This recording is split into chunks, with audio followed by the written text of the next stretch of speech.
bien longtemps déjà, nous savons que la mémoire n'est pas unique, mais multiple. Ce n'est pas une simple fonction de stockage de l'information. Dans cette vidéo, j'utiliserai ce pictogramme d'une tête d'éléphant pour représenter le mot mémoire. Les neuroscientifiques ont déterminé 3 grands types de mémoire, classés en fonction de leur temps de traitement de l'information. La mémoire à très court terme, la mémoire à court terme et la mémoire à long terme. La première mémoire, la mémoire à très court terme, est aussi appelée mémoire sensorielle. Elle est ultra courte. Elle traite l'information pendant moins d'une seconde. C'est la mémoire de nos sens, de ce que nous voyons, de ce que nous entendons. C'est grâce à cette mémoire sensorielle que vous pouvez regarder une vidéo en créant du lien entre les images. C'est également cette mémoire qui vous permet de lire la fin d'une phrase en vous rappelant du début. La seconde mémoire, la mémoire à court terme, est également appelée mémoire de travail. Elle traite les informations d'une seconde à une minute.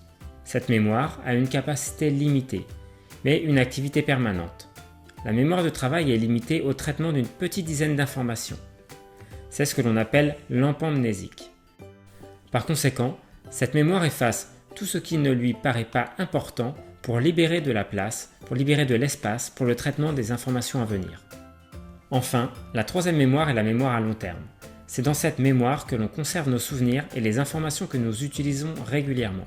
Elle est composée de plusieurs modules que l'on verra dans une prochaine vidéo.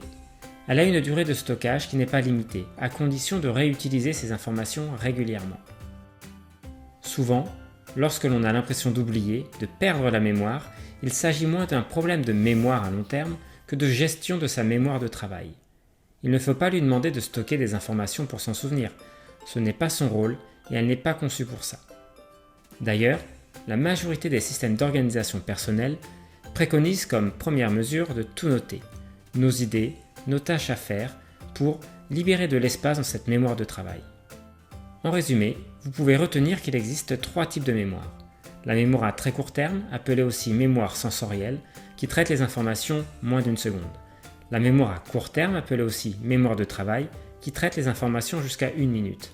Enfin, la mémoire à long terme, qui peut stocker les informations sans limite de temps.